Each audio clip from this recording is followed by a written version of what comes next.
नमस्कार दोस्तों, स्वागत है आपके YouTube channel top trending GK में। दोस्तों इस वीडियो में देखने वाले हैं दिल्ली पुलिस कांस्टेबल एग्जाम 16 नवंबर। फर्स्ट शिफ्ट में पूछे गए जीके साइंस और करंट अफेयर्स के 50 में से 30 सवाल जो एग्जैक्ट सवाल मिले हैं, रियल सवाल वही आपको बताऊंगा। अपने मन से सवाल ऐड नहीं करूंगा। तो काफ़ी कम कैंडिडेट ने आज सवाल भेजे, तो आपका जब भी एग्जाम होता है सवाल ज़रूर सेंड करिएगा। कहाँ पर भेजना होता है, टेलीग्राम चैनल से जुड़िएगा, वहाँ पर PDF फाइल भी ऑल शिफ्ट की एक साथ मिल जाती है। और सवाल भेजने की लिंक जैसे ही एग्जाम खत्म होता है वहाँ पर लिंक आपको शो हो जाएगी टेलीग्राम चैनल पर, उस पर क्लिक करके आप डायरेक्टली सवाल वहाँ से भेजिएगा जब आपका एग्जाम होता है उस केस में। तो ये 16 नवंबर फर्स्ट शिफ्ट है जो 9 से 10 30 AM वाली, इसमें पूछे गए जीके साइंस और करंट अफेयर्स के सवाल देखते हैं। इन सभी अभ्यर्थियों का बहुत बहुत धन्यवाद जिन्होंने रियल और ऑथेंटिक सवाल है जो ये भेजे हैं। सवाल नंबर 1 आपके सामने, गंभीरा नृत्य किस राज्य से संबंधित है? गंभीरा नृत्य है पश्चिम बंगाल का। गंभीरा, धाली और जात्रा ये 3 प्रमुख नृत्य पश्चिम बंगाल के प्रसिद्ध नृत्य रूप है। और जो गंभीरा नृत्य है ना, वो चंडी मंदिर है, वहाँ से इसकी शुरुआत हुई है। पश्चिम बंगाल के अन्य नृत्य आप देखेंगे तो बॉल नृत्य पूछे तो पश्चिम बंगाल का है। पुरुलिया छऊ पश्चिम बंगाल का है। ब्रिटा, तो ब्रिटा डांस भी पश्चिम बंगाल का। गंभीरा जो आपको पूछा है, संथाली डांस पश्चिम बंगाल। मुंडारी नृत्य, दुर्गा पूजा भी पश्चिम बंगाल कोलकाता की प्रसिद्ध है। इसके अलावा एक नृत्य रह गया है तुर्शु डांस, तो तुर्शु डांस भी पश्चिम बंगाल का। तो ये वेस्ट बंगाल के प्रमुख डांस है, बोल, पुरुलिया छऊ, ब्रिटा, तुर्शु, गंभीरा, संथाली, मुंडारी, दुर्गा पूजा। ठीक है। नेक्स्ट अपना सवाल नंबर 2 देखते हैं। जनगणना 2011 सबसे ज्यादा अनुसूचित जनजाति किस राज्य में निवास करती है? तो सबसे ज्यादा अनुसूचित जनजाति यानी ST पॉपुलेशन है ना, वो निवास करती है नंबर्स के अकॉर्डिंग तो मध्य प्रदेश में, और परसेंटेज के अकॉर्डिंग करती है मिजोरम में। तो आपको परसेंटेज का पूछा तो मिजोरम करेक्ट करना था। तो जनजातीय जनसंख्या का उच्चतम प्रतिशत वाला राज्य है मिजोरम में। जो भी जनसंख्या है ना, उसका लगभग 94.5%, 94.4% है वो ST है। और यूटी की बात करें तो लक्षद्वीप में परसेंटेज के अकॉर्डिंग हाईएस्ट ST है यूटी लक्षद्वीप में। और बाकी यहाँ पर नंबर्स के अकॉर्डिंग मध्य प्रदेश में अधिक जनजातीय आबादी है। और आप SC ST की पॉपुलेशन से देखेंगे फैक्ट, तो ये सवाल आने योग्य हैं सभी और प्रीवियस में भी आ चुके हैं। 2011 के सेंसस की बात करूँ, अनुसूचित जनजाति कितना फीसदी है? तो अनुसूचित जनजाति ST है 8.6% और SC है 16.6%। नंबर की बात करें तो यहाँ पर दोगुनी है, जैसे ST है 10.43 करोड़ और SC है 20.14 करोड़। और बात करें तो 2011 की सेंसस बताती है कि भील भारत का सबसे बड़ा आदिवासी समूह है, वो भील है। यानी टोटल जितनी भी भारत में अनुसूचित जनजाति ST है उसका 38% भील है। ठीक है। 2011 की जनगणना के अनुसार नागालैंड राज्य में अनुसूचित जाति की जनसंख्या शून्य है, यानी शेड्यूल्ड कास्ट नागालैंड में बिल्कुल है ही नहीं। तो कौन से राज्य में शेड्यूल्ड कास्ट बिल्कुल नहीं है? तो नागालैंड में नहीं है। उसके बाद बहुत कम है, 0 पॉइंट समथिंग है अरुणाचल प्रदेश। तो अरुणाचल प्रदेश में भी SC नहीं है, एक तरीके से न के बराबर है बहुत कम है। नागालैंड में शून्य है। सबसे अधिक SC है कहाँ पर? सबसे अधिक अनुसूचित जाति है वो उत्तर प्रदेश में, नंबर्स के अकॉर्डिंग है उत्तर प्रदेश में हाईएस्ट है। उसके बाद पश्चिम बंगाल में है। और प्रतिशत के अकॉर्डिंग बात करूं तो 2011 के जनगणना अनुसार पंजाब राज्य में देश के सभी राज्यों में अनुसूचित जाति की आबादी का प्रतिशत सबसे अधिक है। परसेंटेज पंजाब में SC अधिक है और ओवरऑल में उत्तर प्रदेश में SC अधिक है। ST का आपने देखा परसेंटेज के अकॉर्डिंग मिजोरम, ओवरऑल में मध्य प्रदेश। और उत्तर प्रदेश में अनुसूचित जनजातियों का न्यूनतम अनुपात है, सबसे कम परसेंटेज में ST है वो उत्तर प्रदेश में, क्योंकि SC ओवरऑल में ज़्यादा है उत्तर प्रदेश में। प्रधानमंत्री किस राष्ट्रीय पर्व पर दिल्ली में ध्वजारोहण करते हैं? तो ध्वजारोहण करते हैं स्वतंत्रता दिवस पर, 15 अगस्त पर ध्वजारोहण किया जाता है। जो कि उस समय मोदी जी, जो जैसे कि प्रधानमंत्री वर्तमान मोदी जी है, तो 2023 में 15 अगस्त को ध्वजारोहण किसने किया? नरेंद्र मोदी ने। इसी प्रकार जो भी देश का प्रधानमंत्री रहता है वो स्वतंत्रता दिवस 15 अगस्त पर राष्ट्रीय ध्वज को फहराते हैं। और ये कहाँ पर किया जाता है? तो ये लाल किले से हर वर्ष 15 अगस्त को। ठीक है। और गणतंत्र दिवस पर जो भी प्रेसिडेंट है, जैसे द्रौपदी मुर्मू है, तो वो गणतंत्र दिवस पर ध्वजारोहण कौन करेगी? उस समय वर्तमान में जो राष्ट्रपति होगी वो गणतंत्र दिवस में ध्वज फहराएगी। और अब आपको पता होना चाहिए, एक सवाल एग्जाम में पूछा जाता है, गणतंत्र दिवस में एक चीफ गेस्ट होते हैं तो विदेशी होते हैं। तो वहां से सवाल आ जाए कि 2023 में गणतंत्र दिवस में विदेशी जो चीफ गेस्ट थे, मुख्य अतिथि थे, वो कौन थे? तो दिल्ली गणतंत्र दिवस परेड में मुख्य अतिथि 2023 में थे मिस्र या इजिप्ट के राष्ट्रपति अब्देल फतह अल सीसी। 1950 में पहला गणतंत्र दिवस 1950 में, तो उस समय कौन थे? मुख्य अतिथि तो वो थे दोस्तों सुकरानो। और ये दोस्तों सुकार्नो हैं, ये इंडोनेशिया के राष्ट्रपति थे। 1950 में प्रथम गणतंत्र दिवस में ये चीफ गेस्ट थे। आपको बता दूं 21-22 में कोई भी चीफ गेस्ट नहीं आया था कोविड-19 के चलते। अगला सवाल है, हुमायूं का मकबरा कहाँ पर है? टॉम्ब ऑफ हुमायूं की बात करें तो ये दिल्ली में है। प्रमुख मुगलों के मकबरे की बात करें, शाहजहां का मकबरा शाहजहां आगरा। बाबर का कहाँ पर है? बाबर काबुल, बाबर ने कबूल किया। शाहजहां का आगरा। अकबर का सिकंदरा में, आगरा के पास में ही है अकबर का सिकंदरा में। हुमायूं का दिल्ली में है, ठीक है, हुमायूं का दिल्ली में है। औरंगजेब का दौलताबाद में, औरंगजेब का दौलताबाद, औरंग दौलत। जहांगीर का लाहौर में, ठीक है, बाबर का काबुल में है, जहांगीर लाहौर में, जहां गए लाहौर। बहादुर शाह जफर का रंगून में है। शेर शाह सूरी का मकबरा बिहार के सासाराम में, ठीक है। सफदरजंग का मकबरा है, ये मकबरा अंतिम मुगल शासक मोहम्मद शाह, अंतिम मुगल शासक मोहम्मद शाह के प्रधानमंत्री सफदरजंग की स्मृति में नवाब शुजा उद दौला ने 1754 में बनाया था सफदरजंग का मकबरा दिल्ली में। अगला सवाल है, बिरसा मुंडा हॉकी स्टेडियम कहाँ पर है? बिरसा मुंडा जो कि विश्व का सबसे बड़ा हॉकी स्टेडियम है, ये राउरकेला ओडिशा में है। और ये गिनीज बुक वर्ल्ड रिकॉर्ड में है। हाईएस्ट कैपेसिटी बैठ देखने के अकॉर्डिंग यहाँ पर 20,000 स्थायी सीट है दर्शकों के देखने के लिए, जो हाईएस्ट है वर्ल्ड में। बिरसा मुंडा अंतर्राष्ट्रीय हॉकी स्टेडियम राउरकेला। एक कबड्डी मैच आयोजित करने के लिए कितने अधिकारियों को नामित किया जाता है? तो 6 अधिकारी होते हैं, 6 ऑफिशियल होते हैं। उसमें 2 एम्पायर हैं, 1 स्कोरर हैं, 2 सहायक स्कोरर हैं और 1 रेफरी। इस टाइप से 6 टोटल ऑफिशियल होते हैं, 7 खिलाड़ी होते हैं। 3000 मीटर स्टीपल चेज दौड़ के दौरान कितनी बार बाधाएं आती हैं? इस टाइप से सवाल था। तो बाधाएं आती हैं, प्रत्येक धावक को कुल 28 सामान्य बाधाएं और 7 जल छलांगों, 7 तो है पानी के ऊपर जंप है, 7 जल छलांग है और 28 जनरल यहाँ पर बाधाएं आएगी। बाधा दौड़ है, स्टीपल चेज है 3000 मीटर की, तो 28 प्लस 7 टोटल बाधाएं हैं, उनको पार करना पड़ता है। पुरुषों के लिए बाधाएं हैं वो 36 इंच ऊंची होती है और महिलाओं के लिए 30 इंच हाइट होती है। आर्टिकल 40 किससे संबंधित है? अनुच्छेद 40 का पूछा है तो ग्राम पंचायत के संगठन से संबंधित है आर्टिकल 40। तो राज्य ग्राम पंचायतों को व्यवस्थित करने के लिए कदम उठाएगा, ये आर्टिकल 40 में वर्णित है। मोहम्मद बिन तुगलक MBT, इन्होंने इब्न बतूता को दिल्ली का क्या नियुक्त किया? मोहम्मद बिन तुगलक ने इब्न बतूता को दिल्ली का काजी नियुक्त किया। काजी का मतलब न्यायाधीश नियुक्त किया। तो इब्न बतूता दिल्ली के न्यायाधीश बने। किसने नियुक्त किया? मोहम्मद बिन तुगलक ने किया, काजी नियुक्त किया, ठीक है। अब मोहम्मद बिन तुगलक की बात करें तो इन्होंने, अब बोलते हैं ना तुगलकी फरमान, कुछ भी कर देते हैं। ये राजधानी दिल्ली से दौलताबाद ट्रांसफर कर दी। इन्होंने सोने चांदी के स्थान पर तांबे के सिक्के चला दिए थे, बाद में उनको दोबारा सोना और चांदी पर आना पड़ा। तो ये बिल्कुल ऐसे ही तुरंत निर्णय ले लेते थे। मोहम्मद बिन तुगलक ने किसानों के लिए दीवान एक कोही नाम से एक कृषि विभाग बनाया। अकाल के पीड़ितों को राहत देने के लिए अकाल संहिता की भी इन्होंने स्थापना की है। काजी और न्यायाधीश के रूप में इब्न बतूता को नियुक्त किया। भारत में उपराष्ट्रपति के चुनाव में कौन भाग लेता है? अब राष्ट्रपति और उपराष्ट्रपति चुनाव की बात कर लेते हैं तो संसद के दोनों सदन के सभी सदस्य उपराष्ट्रपति के चुनाव में भाग लेते हैं। अब संसद के दोनों सदन यानी राज्यसभा और लोकसभा, तो उपराष्ट्रपति चुनाव में राज्यसभा और लोकसभा के जितने भी सदस्य हैं, इसका मतलब निर्वाचित हो गए, मनोनीत हो गए, यानी सभी सदस्य यहाँ पर भाग लेंगे, निर्वाचित भी लेंगे, मनोनीत भी लेंगे। और इसके विपरीत बात करूं, राष्ट्रपति चुनाव में केवल निर्वाचित सदस्य भाग लेते हैं। राष्ट्रपति चुनाव में जो 12 राज्यसभा मनोनीत होते हैं वो भाग नहीं लेते हैं। केवल निर्वाचित सदस्य राज्यसभा के, लोकसभा के और MLA भाग लेते हैं इलेक्शन में। अब बात करूं उपराष्ट्रपति चुनाव में MLA भाग नहीं लेते हैं, यानी राज्य के जो विधानसभा है उनके सदस्य भाग नहीं लेते हैं उपराष्ट्रपति के चुनाव में, ठीक है। राज्य विधानमंडल के सदस्य भाग नहीं लेते उपराष्ट्रपति के चुनाव में। राष्ट्रपति के चुनाव में कौन लेते हैं? लोकसभा और राज्यसभा के जो निर्वाचित सदस्य हैं वो भाग लेते हैं। साथ ही साथ राज्य विधानसभाओं के केवल निर्वाचित सदस्य हैं वो भी भाग लेते हैं। तो MP और MLA जो भी निर्वाचित है वो सभी भाग लेते हैं राष्ट्रपति में, लेकिन MLA उपराष्ट्रपति में नहीं लेता है। उपराष्ट्रपति में केवल संसद के दोनों सदस्य, राज्यसभा और लोकसभा के सदस्य जो मनोनीत और निर्वाचित दोनों हैं वो भाग लेते हैं, ठीक है।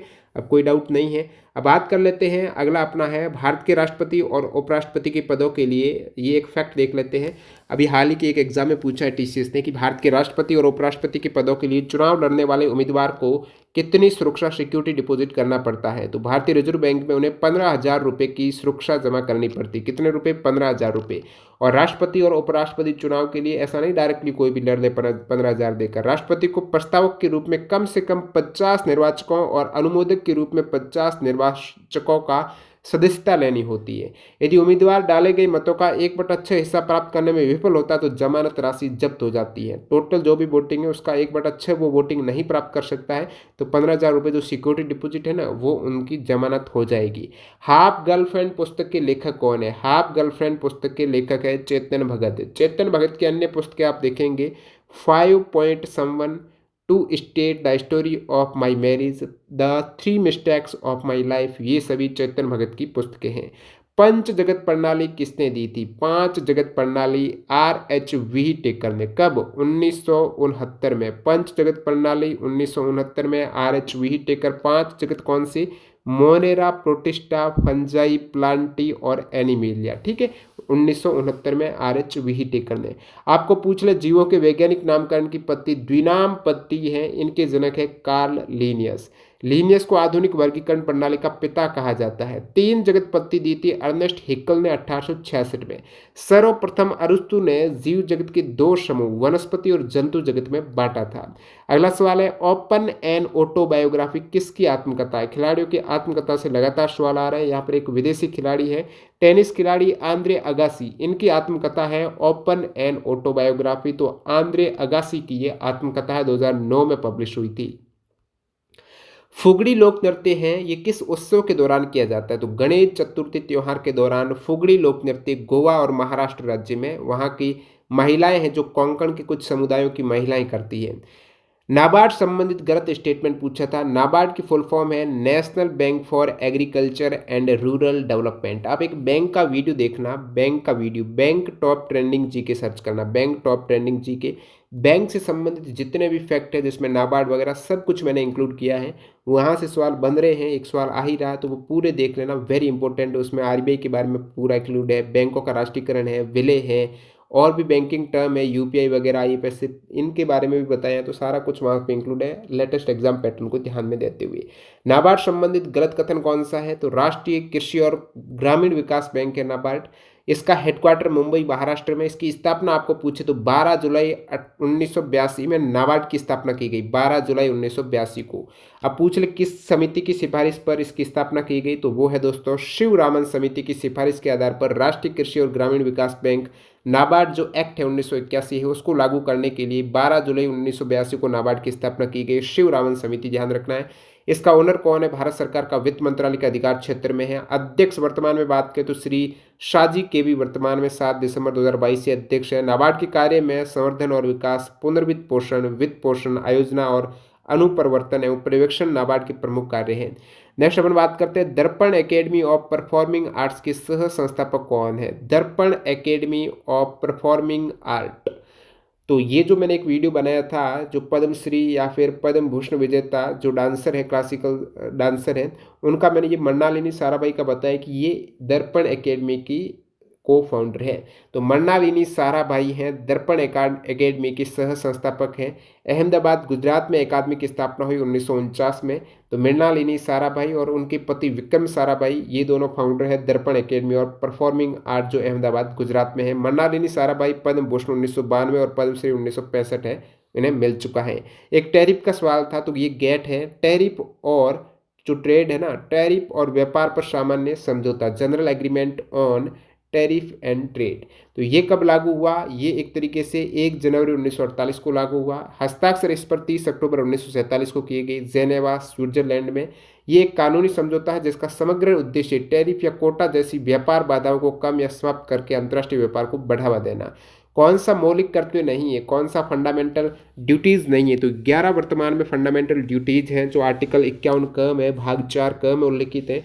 11 ड्यूटीज़ ध्यान से देखिएगा, कौन से 11 मौलिक कर्तव्य है उसका नंबरिंग ध्यान रखना। जैसे कि 51 क का क्लोज ए है, यानी पहला मौलिक कर्तव्य, प्रत्येक नागरिक का ये कर्तव्य होगा कि वे संविधान का पालन करें और उनके आदर्शों, संस्थाओं और राष्ट्रीय ध्वज, राष्ट्रीय गान का आदर करें। तो राष्ट्रीय ध्वज, राष्ट्रीय गान संविधान का पहला यही कानून आपका कर्तव्य है कि संविधान से संबंधित आपको सम्मान है, एक तरीके से आदर करना है। 2 नंबर कहता है, बी कहता है 51 का बी, कि स्वतंत्रता के लिए हमारे राष्ट्रीय आंदोलन को प्रेरित करने वाले जो उच्च आदर्श है उनको हृदय में रखना है। जो स्वतंत्रता के लिए उच्च आदर्श है ना राष्ट्रीय, वो आपको हृदय में रखने हैं। सी कहता है भारत की प्रभुता, एकता और अखंडता की रक्षा करनी है। सी में प्रभुता, एकता, अखंडता, ठीक है, 3 आ जाएंगे, प्रभुता, एकता, अखंडता सी में। देश की रक्षा करनी है डी में। डी में आपको बिल्कुल डॉन की तरह रहना है देश की रक्षा के लिए। ई में भारत के सभी लोगों में समरसता और समान भ्रातृत्व की भावना। तो ई में ब्रदरहुड, समरसता, समानता, ये सभी ई में, ठीक है, इक्वल, एक तरीके से इक्वलिटी है, समरसता, भ्रातृत्व की भावना। एफ में क्या करना है, आपकी सामाजिक संस्कृति की गौरवशाली परंपरा का महत्व समझना, उसका निर्माण करना। जी में प्राकृतिक पर्यावरण, अब जी में प्राकृतिक, जी पर्यावरण, जी पर्यावरण की रक्षा करनी है। वैज्ञानिक दृष्टिकोण है एच में, और सार्वजनिक संपत्ति है आई, आपकी नहीं है सभी की है, सार्वजनिक है आई यानी मैं, मेरी नहीं है सभी की। जे में व्यक्तिगत एवं सामूहिक गतिविधियों के सभी क्षेत्रों में उत्कृष्ट की ओर बढ़ना। के में जो लास्ट ऐड हुआ है, पहले 10 ही थे शुरुआत में, जो 42वें संविधान संशोधन में ऐड किए गए ना, वो 10 थे। और फिर यहाँ पर 86 अमेंडमेंट 2002 में 11वां जोड़ा गया कि माता पिता या संरक्षक द्वारा 6 से 14 वर्ष के बच्चों हेतु प्राथमिक शिक्षा प्रदान करना। राज्यसभा में अधिकतम कितने सदस्य हो सकते हैं? राज्यसभा में अधिकतम 250 सदस्य हो सकते हैं, उससे अधिक नहीं हो सकते। वर्तमान में 245 हैं। अब इन 250 सदस्य में से 238 तो राज्यों और यूटी का प्रतिनिधित्व करेंगे और 12 सदस्य राष्ट्रपति मनोनीत करते हैं। राज्यसभा आपको पता है उच्च सदन है, स्थायी सदन है, भंग नहीं किया जा सकता है। वर्तमान में 245 सदस्य है, जिसमें 12 नॉमिनेटेड है और 233 है वो निर्वाचित है। राज्यसभा सदस्यों का कार्यकाल कितना होता है? तो राज्यसभा सदस्यों का कार्यकाल 6 वर्ष होता है, जिसमें 1/3 सदस्य हर 2 साल में रिटायर्ड होते हैं। वर्तमान राज्यसभा के सभापति जो पदेन होते हैं उपराष्ट्रपति, वही राज्यसभा के सभापति जगदीप धनखड़ जी हैं। उपसभापति है हरिवंश नारायण सिंह, ठीक है। राज्यसभा सदन के नेता है पीयूष गोयल, सदन के उप नेता है धर्मेंद्र प्रधान, विपक्ष के नेता है मल्लिकार्जुन खड़गे। लोकसभा की बात करें तो लोकसभा में अधिकतम सदस्य संख्या पहले 552 थी, अभी 550 है। शुरुआत में 500 ही थी, आज़ाद हुआ उस समय। अब 530 सदस्य राज्यों का प्रतिनिधित्व करते हैं, इसमें 550 में से, और 20 करते हैं यूटी का। वर्तमान में कितनी है? वर्तमान में 543 है, अधिकतम 550 हो सकती है।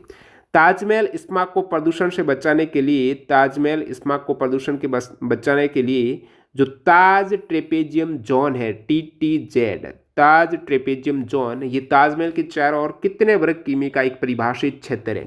तो ये 10,400 वर्ग किलोमीटर का एक क्षेत्र है जो TTZ है। इसमें 3 विश्व धरोहर स्थल आ जाते हैं, ताजमहल, आगरा किला, फतेहपुर सीकरी भी इसमें शामिल है। तो केंद्र सरकार ने पर्यावरण अधिनियम 1986 के शक्तियों का प्रयोग करते हुए 1998 में ये ताज ट्रेपेजियम जोन TTZ है ना, ये कब? 1998 में गठन हुआ था एक प्राधिकरण TTZ का। सुप्रीम कोर्ट ने, एक लेटेस्ट फैक्ट बताऊं कि सुप्रीम कोर्ट ने 26 सितंबर 2022 को आगरा विकास प्राधिकरण को यूनेस्को की विश्व धरोहर स्थल ताजमहल के 500 मीटर के दायरे में सभी व्यावसायिक गतिविधियों को रोकने का निर्देश भी दिया है। अगला सवाल है, तुंगभद्रा नदी किसकी सहायक है? कृष्णा की सहायक नदी है तुंगभद्रा, जो कर्नाटक और आंध्र प्रदेश में बहती हुई आंध्र प्रदेश में कृष्णा नदी में मिल जाती है। बेटी बचाओ बेटी पढ़ाओ योजना किसके लिए है? बेटियों के लिए है, बालिकाओं के लिए है, बालिकाओं के संरक्षण के लिए है, उनका लिंगानुपात बढ़ाने के लिए है। ये योजना महिला एवं बाल विकास मंत्रालय प्लस स्वास्थ्य मंत्रालय और परिवार कल्याण मंत्रालय प्लस मानव संसाधन विकास मंत्रालय, इनकी संयुक्त पहल है, जो 22 जनवरी 2015 को इसकी लॉन्चिंग की गई। शुरुआत में जहां पर निम्न लिंगानुपात थे, ऐसे 100 जिले में ये स्टार्ट की गई थी। नेक्स्ट अपना, हर्षवर्धन किस वंश से थे? तो पुष्यभूति वंश, या फिर इसे वर्धन वंश भी बोलते हो। तो वर्धन या पुष्यभूति वंश के ये शासक थे हर्षवर्धन। कन्नौज के थे, इनकी राजधानी थी कन्नौज, उत्तर प्रदेश में, ठीक है। और 606 से 647 ईस्वी तक उत्तर भारत में इन्होंने शासन किया। चीनी यात्री ह्वेनसांग भी हर्षवर्धन के काल में भारत का दौरा किया था। हर्ष ने 3 प्रमुख संस्कृत नाटक लिखे थे। तो 3 संस्कृत नाटक, नागानंद, रत्नावली और प्रियदर्शिका, इनके ऑथर कौन है नाटकों के? तो वो है हर्षवर्धन है। नागानंद, रत्नावली और प्रियदर्शिका। अब संस्कृत कवि बाण भट्ट ने हर्षवर्धन की जीवनी हरचरित लिखी थी, बाण भट्ट ने। और नेक्स्ट अपना सवाल देखते हैं, सवाल नंबर 24, तक्षण शब्द का क्या अर्थ है? तक्षण शब्द, तक्षण का मतलब है लकड़ी को काटना, एक तरीके से लकड़ी को रंधा देना, छीलना, साफ करना, काटना, ये तक्षण शब्द का अर्थ है। नोंगक्रेम नृत्य उत्सव कहाँ मनाया जाता है? नोंगक्रेम मेघालय की खासी जनजाति का एक वार्षिक उत्सव है। 1929 के कांग्रेस अधिवेशन की अध्यक्षता किसने की? 1929 के कांग्रेस अधिवेशन की अध्यक्षता जवाहरलाल नेहरू ने की। 1937 के फैजपुर अधिवेशन की अध्यक्षता भी जवाहरलाल नेहरू ने की। 1929 में लाहौर में हुआ था कांग्रेस अधिवेशन, आपको याद होना चाहिए। पूर्ण स्वराज की मांग की गई है ना, वो 1929 के कांग्रेस अधिवेशन में ही की गई थी। प्रथम अधिवेशन कांग्रेस का कब हुआ? 1885 में हुआ, व्योमेश चंद्र बनर्जी की अध्यक्षता में बंबई में हुआ था। कांग्रेस की स्थापना की बात करें तो 28 दिसंबर 1885 को राष्ट्रीय कांग्रेस की स्थापना बॉम्बे के गोकुलदास तेजपाल संस्कृत महाविद्यालय में हुई थी। बॉम्बे में एक महाविद्यालय है गोकुलदास तेजपाल संस्कृत महाविद्यालय, वहां पर 28 दिसंबर 1885 को राष्ट्रीय कांग्रेस की स्थापना, इनके प्रथम महासचिव हैं या फिर कांग्रेस की स्थापना किसने की, तो वो ए.ओ. ह्यूम का नाम आता है। अध्यक्ष पहले व्योमेश चंद्र बनर्जी थे। और अध्यक्ष की बात कर ही रहे हैं तो प्रमुख जो अध्यक्षता की है कांग्रेस अधिवेशन की, उनकी बात करते हैं। जैसे सुभाष चंद्र बोस ने 1938 के हरिपुरा और 1939 के त्रिपुरा अधिवेशन की अध्यक्षता की थी, सुभाष चंद्र बोस ने। गांधी जी ने एकमात्र 1924 के बेलगांव अधिवेशन की अध्यक्षता की। नेहरू जी ने 1929 लाहौर और 1937 फैजपुर अधिवेशन की। एनी बेसेंट ने कौन से कांग्रेस अधिवेशन की अध्यक्षता की, तो 1917 में कलकत्ता में अधिवेशन हुआ था, उसकी अध्यक्षता की एनी बेसेंट ने, कलकत्ता अधिवेशन 1917। दादा भाई नौरोजी ने 1886, 1906 कलकत्ता अधिवेशन और 1893 लाहौर अधिवेशन की अध्यक्षता की थी। प्रथम 1885 में व्योमेश चंद्र बनर्जी ने की थी। आपको पूछ ले कांग्रेस की प्रथम महिला अध्यक्ष कौन थी, तो एनी बेसेंट थी। 1917 कलकत्ता अधिवेशन में अध्यक्षता की। और भारतीय राष्ट्रीय कांग्रेस की पहली भारतीय महिला अध्यक्ष की बात करें, एनी बेसेंट भारतीय नहीं थी, तो कांग्रेस की पहली भारतीय महिला अध्यक्ष थी सरोजनी नायडू, जिन्होंने 1925 के कानपुर अधिवेशन की अध्यक्षता किसने की? अब 1917 एनी बेसेंट ने की, उसके बाद 1925 में कानपुर अधिवेशन की अध्यक्षता सरोजनी नायडू ने की। कांग्रेस सत्र की अध्यक्षता करने वाली स्वतंत्रता से पहले अंतिम महिला कौन थी? वो थी नेली सेन गुप्ता, स्वतंत्रता से पहले अंतिम महिला। और आईएनसी सत्र की अध्यक्षता करने वाली स्वतंत्रता के बाद पहली महिला थी इंदिरा गांधी। ठीक है, और बाकी यहाँ पर लॉन्गेस्ट जो आईएनसी की प्रेसिडेंट रही है सभी महिलाओं में, वो सोनिया गांधी रही है। और आईएनसी सत्र की पहली महिला प्रतिनिधि की बात करें तो डॉक्टर कादम्बिनी गांगुली थी। आईएनसी सत्र 1889 बॉम्बे सत्र में पहली महिला प्रतिनिधि थी। ठीक है, आईएनसी सत्र में बोलने वाली पहली महिला भी यही थी, कादम्बिनी गांगुली। पूरे ब्रिटिश साम्राज्य से पहली महिला स्नातक थी कादम्बिनी गांगुली। ठीक है, नेक्स्ट अपना सवाल देखते हैं, who discovered the gravity first? Gravity के बारे में बात करें तो सर आइजैक न्यूटन का नाम आता है। 1665-66 में इन्होंने ये गिरते हुए सेब के बाद गुरुत्वाकर्षण को एक तरीके से खोजा। राज्य के डीपीएसपी से सवाल लगातार पूछे जा रहे हैं, तो डीपीएसपी आर्टिकल 36 से 52 तक है, वो पूरा आपको एक तरीके से कंठस्थ होना चाहिए। यानी इनके अनुच्छेद, जैसे आर्टिकल 36-37 में तो परिभाषा है। 38 देखेंगे तो राज्य लोगों के कल्याण को बढ़ावा देने के लिए सामाजिक व्यवस्था सुनिश्चित करेगा। लोगों के कल्याण के लिए राज्य सामाजिक व्यवस्था, आर्टिकल 38 है, शायद इसी से सवाल था 38 से। 39 है, राज्य द्वारा पालन किए जाने वाले नीति के कुछ सिद्धांत। 39 ए है, समान न्याय और निःशुल्क कानूनी सहायता।